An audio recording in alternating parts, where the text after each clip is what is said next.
Ethnic nationalism.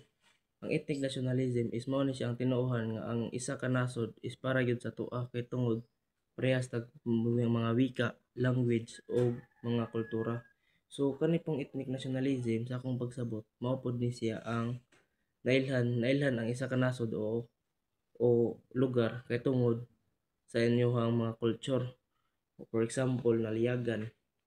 So nailhan ka nga taga-Agusan ka kay tungod nag-celebrate kag naliyagan festival. So napod to'y isa nga bagyong Yolanda.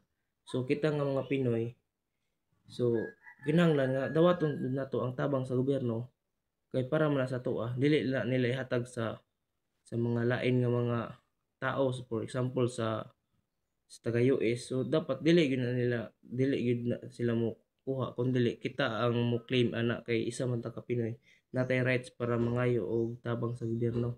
So mao na akong nasabtan sa ethnic nationalism. So mao to no. So mao to katong nailhan ang isa ka lugar or bansa kay tungod sa inyong wika o kini ang napud tay tinuohan nga ang bansa is para pud sa tuwa kay tungod parehas ta og wika ug kultura. Nationalism is mao ni siya ang dili parehas sa inyong kultura. Dili parehas sa ethnic nga same mo og kultura or languages, wika baka ha. Ang civic nationalism is mao ni siya ang pagkalaylay sa inyong kultura, religion, bisan pa man lay mo og religion, basta kay naa ka dinya sa Pilipinas, kinahanglan nga mo-follow ka sa amo ang mga rules diri dili kay porket Pinoy ka mo agto ka sa US dapat nga mo-follow gid ka sa mga rules dito So kani ang civic nationalism is mao ni siya ang pagkalahi-lahi kultura nga bisan ba maglahi mo kultura basta kay naka-unite mo, nagka-communicate mo, matawag na siya og civic nationalism kay tungod bisan pa man sa inyong pagkalahi sa inyong kultura pero equal gyapon ang rights ninyo nga matagamtaman. So kinahanglan gyud pod nga as a person kinahanglan gyud nga mo follow ta sa mga rules sa isa ka bansa kay aron matawag ta og civic nationalism. So example na ko ana katulaging og magto kag lain lugar, once nga magto ka og laing bansa dapat yun nga mo follow ka bisan pa man lahi mo religion or mga wika, mo na siya ang akong pagsabot. So expansionist nationalism, so mao ni siya ang pangkatulong nga nationalism. So kani nga nationalism is grabe ni ka greedy, negative impact ni siya sa laing bansa kay tungod manakop sila og uban nga bansa para nga mabilong sa ilahang bansa. So mo ni siya ang bansa nga manguhag territory sa laing lugar para nga mas mudako mo expand ang ilahang lugar or bansa. So ang example na ko ani is kato ang China. So ang China is hapit tag-isakop sa China kay tungod ang ato ang nasod is daghan kay kayamanan. So hapit nila gikuha ato ang Philippines. So mo na siya no nga kuhaon gyud nila para sa ilahang kagridihan. So mao ni siya mogamit ni sila og mga military, makigira sila para nga mas modako gyud maangkon nila ang isa ka bansa. So mao na ang akong pagsabot sa expansionist nationalism. So romantic nationalism. So mao ni siyang pangkaapat nga nationalism nga ang akong pagsabot is mao ni ang paghigugma nimo sa imong bansa.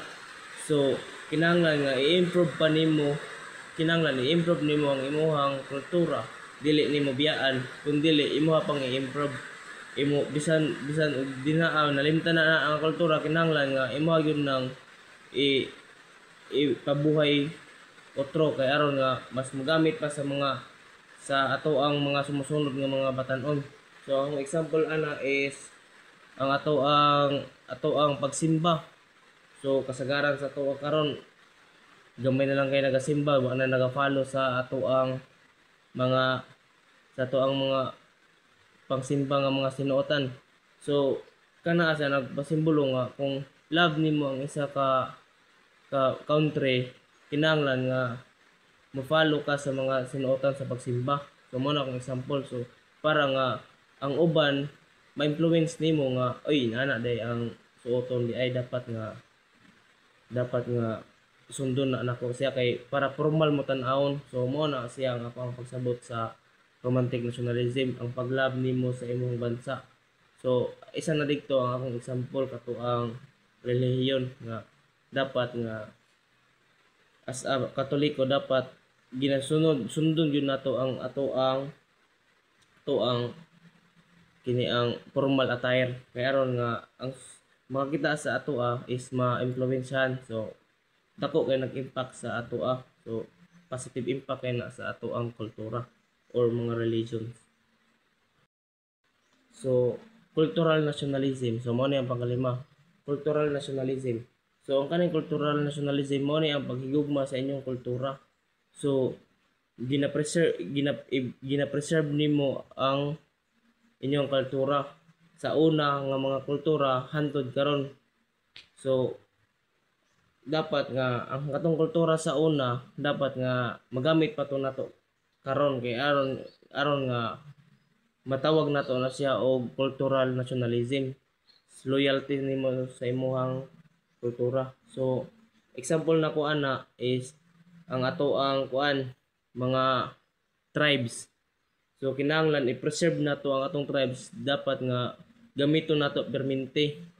Kay aron ang sunod nga mga henerasyon, mga bata is magamit nila para nga dili bitaw mawala ang ato ang kultura sa ato ang nasod. Dapat nga i-love nato, i-preserve nato para nga mas magamit pa sa uban or sa mga sumusunod nga mga kabatan-unan.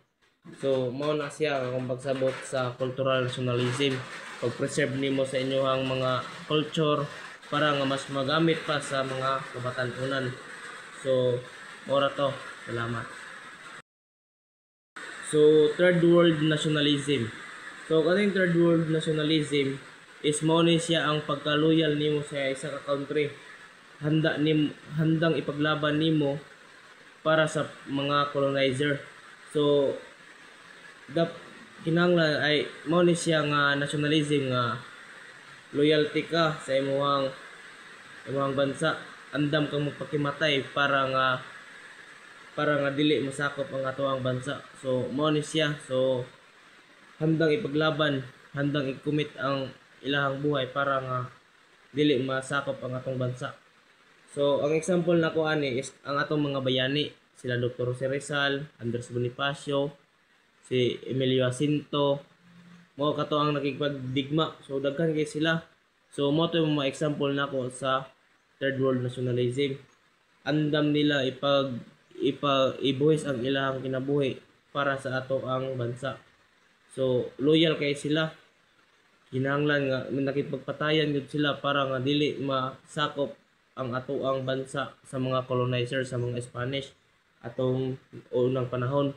Andam nilang gibuhis ang ilahang kinabuhi para nga dili gyud maangkon sa mga Spanish ang ato ang bansa. So mao na siya ang ako ang sabtan sa third world nationalism. Ang loyalty sa imuhang bansa, andam kang magpakimatay, andam nimong ipaglaban para sa mga sa mga colonizer nga moangkon sa ato ang bansa.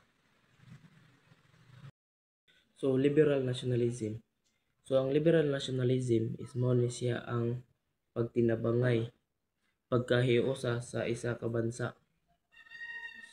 So kani ang nationalism is nindot kay ni siya nga paminawon kay tungod kita nga mga Pinoy is andam ta mutabang sa atong isig ka tao. Andam nato isakripisyo ang ato ang kinabuhi para mutabang sa atong isig ka tao. So kana bitong permintita free kung kinsay nang hinahanglan. So ang akong example ani is katong linog sa Cebu or sa Davao. Katong nga linog is daghan kayo og naapektuhan. So as a Filipino, so kinahanglan ay kato is nagka-unite nagka-unite ang mga tao nga motabang digtua. So daghan kay nanabang digtua, daghan kay nagkahiusa para nga ang isa ka pamilya mahimong malig-on o matabangan sa mga tao. So mao na siya nagka-unity ta kung kinsay kinahanglan og tabang atong matabangan niya kini ang kining tinabangay gyud, no, magtinabangay gyud ta kay aron matawag ta og liberal nationalism. So mao na akong pagsabot sa liberal nationalism: pagka-unity, pagkahiusa, pagtinabangay. So kana kay nagkahiusa man ta, so andam natong tabangan ang atong isig ka tao. So mao na siya ang ako ang pagsabot sa liberal nationalism.